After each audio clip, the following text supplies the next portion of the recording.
उम्मीद किसी को मालवा दरबार में मुक्ता आएगी अपनी ही आय के खिलाफ गवाही देने, इस बात की भी नहीं थी। लेकिन जो अब होने वाला है उसकी उम्मीद भी किसी को नहीं है। जी हाँ, यहाँ तक कि रकमा और मालेराव को भी अंदाजा नहीं था कि ऐसा हो जाएगा।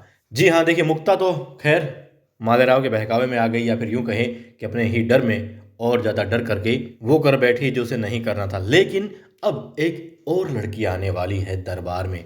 बेटी आ चुकी है, मगर अब बहू आएगी और साथ में नर्मदा को लाएगी। जी हाँ, मुझे लगता है यदि कोई गवाह और आएगा तो यही आएंगे मैनाबाई और, जी हाँ, नर्मदा। क्योंकि मैनाबाई सब जानती है, अब तक भेद नहीं खुला है जो देवी लय खोलना चाहती थी। मालेराव की असलियत सामने आए लाना चाहती थी, दरबार में सबके सामने मल्हार राव सुधारी की आंखें खोलना चाहती थी, मगर ऐसा नहीं हो सका है अभी तक। या तो देवी अहिल्या खुद वहां पर बताएंगी, लेकिन वो नहीं बताएंगी क्योंकि जिन्होंने अब तक चुप्पी नहीं तोड़ी है वो अब भी नहीं तोड़ेंगी। तो फिर कौन आएगी? ऊपर से भी कहीं से नहीं देख रही है मैनाबाई।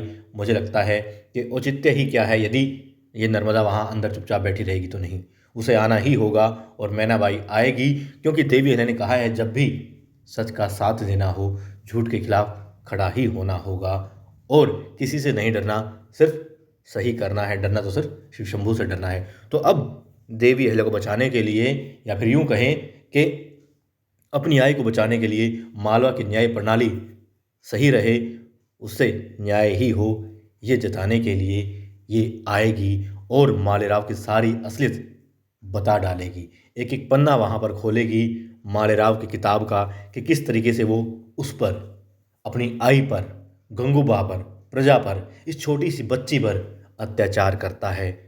वो मदिरा पान करता है, उस धन का कहाँ वो प्रयोग करना चाहता था, सारी बातें वो बताएंगी। क्योंकि मुझे और नहीं लगता कोई रास्ता होगा जिससे ये सच्चाई मालेराव की, ये जो काला सच है उसका, मल्हार राव सुधारी के सामने आ पाएगा। सिर्फ मैनाबाई ही है।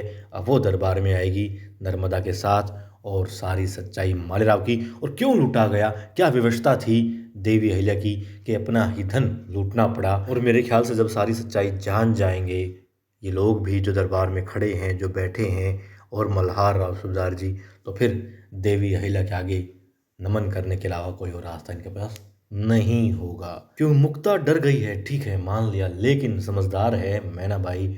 वो यकीनन यहाँ पर देवी अहिल्या के लिए लड़ेगी और जीतेगी भी।